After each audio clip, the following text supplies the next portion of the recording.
कमलायतलोचन लोकपते विजयी भव वेङ्कटशैलपते कमलाकुचूचुक कुङ्कुमतो नियतारुणितातुलनीलतनो कमलायतलोचन लोकपते विजयी भव वेङ्कटशैलपते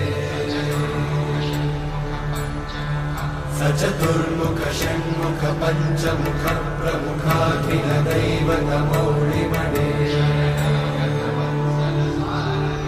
शरणागत वत्सल सारनिधे परिपालय मां वृषशैलपते अतिवेलतया तव दुर्विषहैरनुवेलकृतैरपराधशतैः